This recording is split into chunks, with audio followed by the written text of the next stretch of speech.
بسم اللہ الرحمن الرحیم۔ شروع اللہ کے نام سے جو بڑا مہربان نہایت رحم والا ہے۔ وہ یکتا ہے اور نیک لوگوں کا ولی ہے، اور میں یہ گواہی دیتا ہوں کہ اللہ کے سوا کوئی عبادت کے لائق نہیں، وہی معبود حق ہے، وہی اکیلا اور پوری کائنات کو چلانے والا ہے۔ اور میں یہ بھی گواہی دیتا ہوں کہ حضرت محمد صلی اللہ علیہ وآلہ وسلم اللہ کے بندے، اس کے رسول اور آخری نبی ہیں۔ اے میرے اللہ، میرے نبی حضرت محمد مصطفیٰ صلی اللہ علیہ وآلہ وسلم پر اور ان کی آل پر اور ان کے تمام صحابہ اکرام رضی اللہ تعالی عنہم اجمعین پر اپنی خاص رحمتیں، برکتیں اور سلامتی نازل فرما۔ آج آپ کے سامنے اپنے نبی کا بتایا ہوا وظیفہ آپ کے سامنے لے کر حاضر ہوا ہوں۔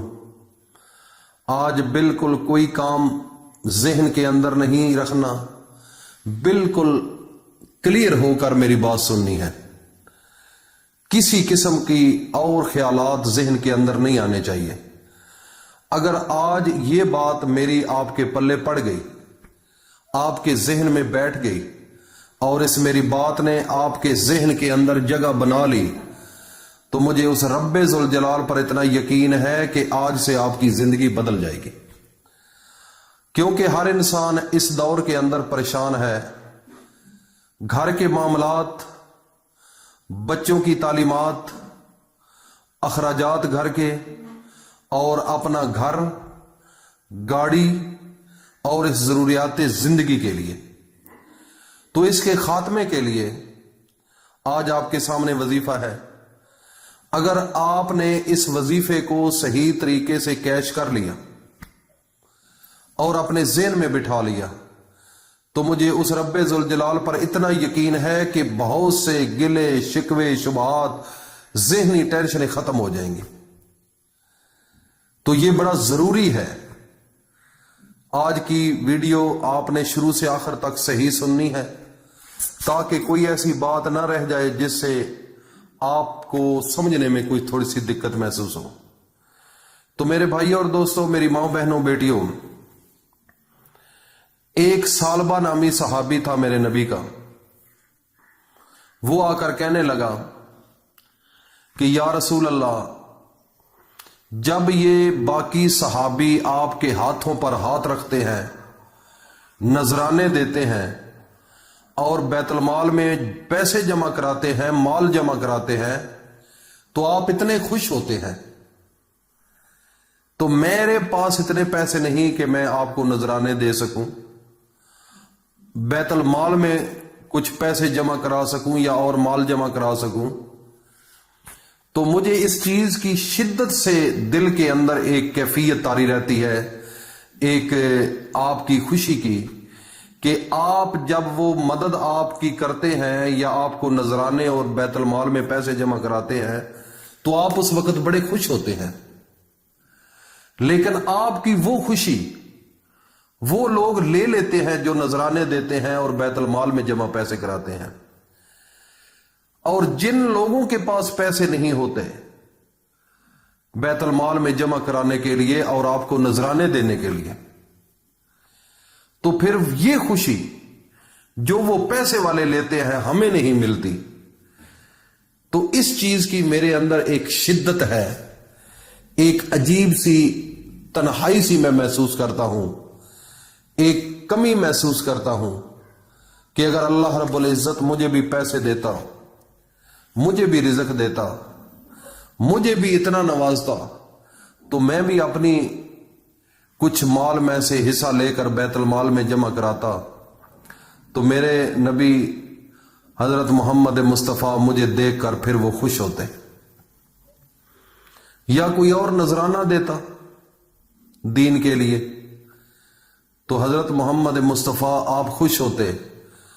تو میرے اندر یہ ایک سکھ ہے کہ میرے پاس پیسہ نہیں نذرانے دینے کے لیے، بیت المال میں پیسے جمع کرانے کے لیے، تو مجھے اس چیز کی شدت سے دل کے اندر ایک کمی محسوس ہوتی ہے کہ کاش میرے پاس بھی پیسے ہوتے، تو میں بھی خدمت کرتا اور میرے نبی مجھے دیکھ کر خوش ہوتے. تو یہ آپ کی جو خوشی ہے، آپ کا مسکرانا اور خوشی کا اظہار، اس دنیا کی بھی کامیابی ہے اور آخرت کی بھی کامیابی ہے. تو میں اس سے محروم ہوں. تو سالبہ آ کر کہنے لگا یا رسول اللہ میرے لیے دعا کرو کہ میرے پاس بھی پیسے ہوں، میں بھی آپ کی خدمت کروں. میرے پاس پیسے نہیں، میرے لیے دعا کرو اللہ کے سامنے. تو حضرت محمد مصطفیٰ صلی اللہ علیہ وآلہ وسلم فرمانے لگے کہ اے سالبہ، اگر اللہ کی مرضی نہیں تو بس جس حال میں رب نے رکھا ہوا ہے آمین کہو، شکر ادا کرو اللہ کا، الحمدللہ پڑھو. سالبہ خاموش ہو گیا.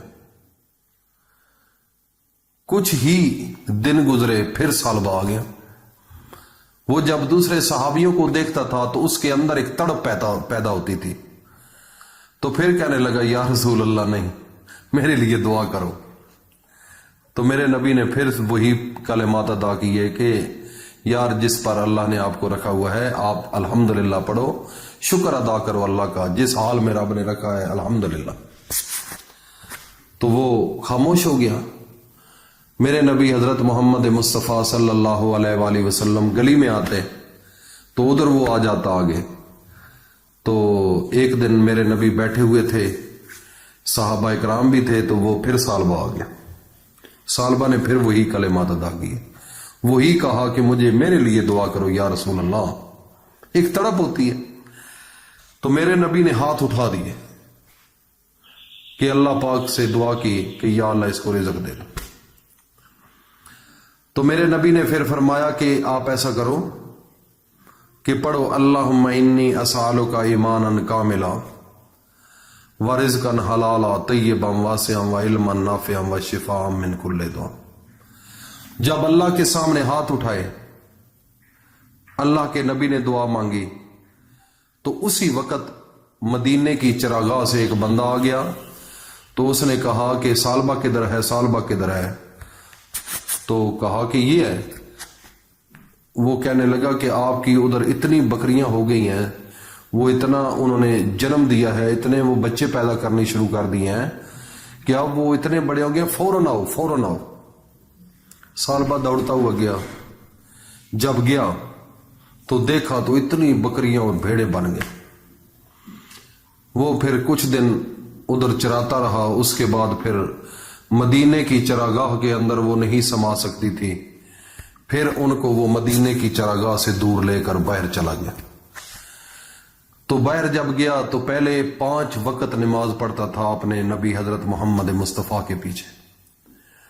اس کے بعد آہستہ آہستہ جب بکریاں آئیں، مال آیا، وہ نمازیں بھی آہستہ آہستہ، پہلے کبھی ثنا جو ہے وہ چھوٹ جاتی، کبھی پہلی جو رکوع ہے وہ اور پہلا قیام ختم ہو جاتا، کبھی دوسری رکعت میں پہنچتا، کبھی تیسری میں، آہستہ آہستہ یہاں تک کہ میں اگر آپ کو تفصیلاً بتاؤں تو یہ ایک لمبی داستان ہے، لیکن میں مختصر کر رہا ہوں. یہ میرے نبی کی حدیث.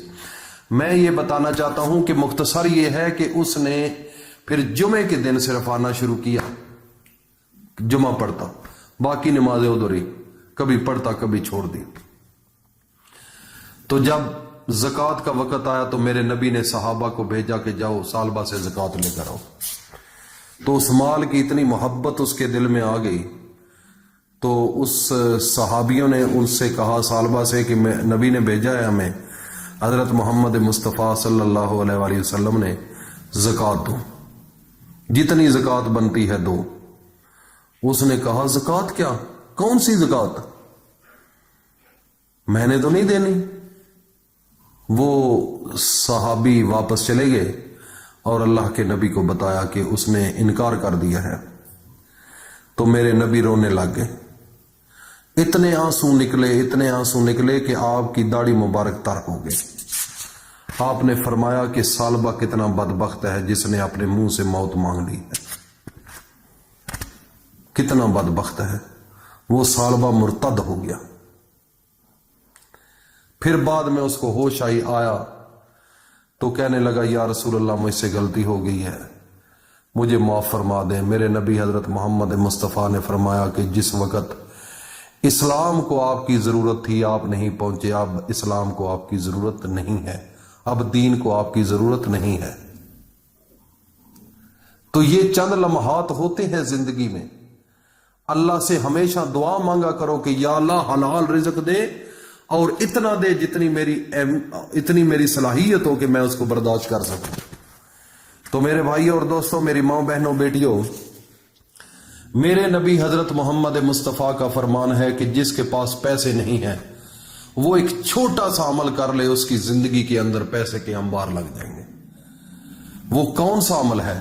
میرے نبی فرماتے ہیں کہ صرف باوضو رہا کرو، بس باوضو رہا کرو۔ اگر باوضو رہا کرو گے اللہ رب العزت غیب سے رزق دینا شروع کر دیں گے۔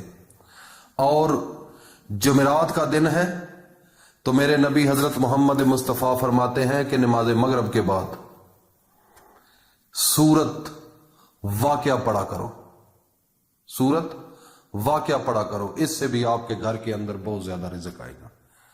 تو یہ تھا واقعہ آج کا، اور اس صورت واقعہ کو جن گھروں کے اندر پیسے کی کمی ہے، پیسہ کم ہے، گزارا نہیں، تنگ دستی ہے، بچوں کی اعلیٰ تعلیم حاصل نہیں کروا سکتے، والدین کی خدمت نہیں کر سکتے، اچھا اپنا گھر نہیں، گاڑی نہیں، تو اتنا ضرور مانگو کہ آپ کی یہ زندگی جو ہے یہ اچھی گزر جائے، لیکن ایک بہت زیادہ پھر وہ نقصان ہوتا ہے۔ تو اس لیے میرے بھائی اور دوستو، سورت واقعہ کا اہتمام کریں، میرے نبی نے فرمایا ہے، اور باوضو رہا کرو۔ بس یہ چھوٹے سے عمل ہے، آپ کی زندگی اللہ پاک پیسوں سے مالا مال کر دیں گے۔ اور اس کو صدقہ جاریہ سمجھ کر اپنے دوستوں میں ضرور شیئر کرو، تاکہ ہر انسان کو ان چیزوں کا علم ہونا چاہیے کہ زیادہ پیسہ اور ضرورت کا پیسہ اللہ سے مانگنا، اس کا کیا انجام ہوتا ہے۔ اللہ پاک ہم سب کا حامی و ناصر ہو۔ السلام علیکم ورحمۃ اللہ۔